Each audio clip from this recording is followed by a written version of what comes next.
యాదాద్రి భువనగిరి జిల్లాలోని ఎయిమ్స్ కు సంబంధించి మాజీ గవర్నర్ బండారు దత్తాత్రేయ కీలక సూచనలు చేశారు.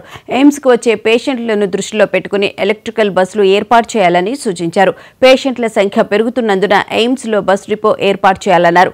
పనులు త్వరితగతిన పూర్తి చేసి ప్రజలకు అందుబాటులోకి తేవాలని మనవి చేశారు. పనులు వేగవంతం చేయడానికి కేంద్ర ప్రభుత్వ నిధుల జాప్యం లేకుండా చూస్తానని హామీ ఇచ్చారు.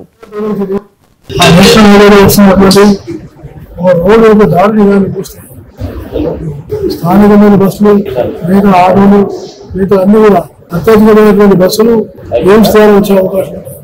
ఆ సౌకర్యం ఎందుకంటే ఫ్లైఓవర్ ఉంది. ఆ ఫ్లైఓవర్ దగ్గరికి దిగే వరకు సౌకర్యం నేషనల్ హైవే దాటాలంటే బాగా ఇబ్బంది. ఎలక్ట్రిక్ బస్సులు ఏర్పాటు చేసి వచ్చేటువంటి పేషెంట్లు కూడా ఎలక్ట్రిక్ బస్ ద్వారా సౌకర్యాలు కల్పిద్దామని నేను ఆలోచన చేస్తున్నాను.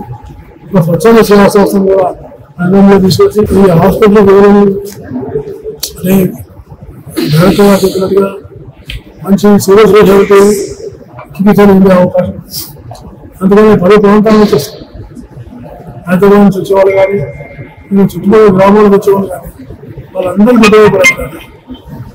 రవాణా సౌకర్యం ఏర్పాటు చేయడానికి నేను అవసరమైతే ఒక డిపో కూడా ఏర్పాటు చేసి ఆర్టీసీ ద్వారా మాట్లాడి ఈ బస్సులు కూడా వారికి ప్రత్యేకంగా ఏర్పాటు చేసి అలాగే స్థానికమైన బస్సులు అన్నిటి పోతున్నాయి.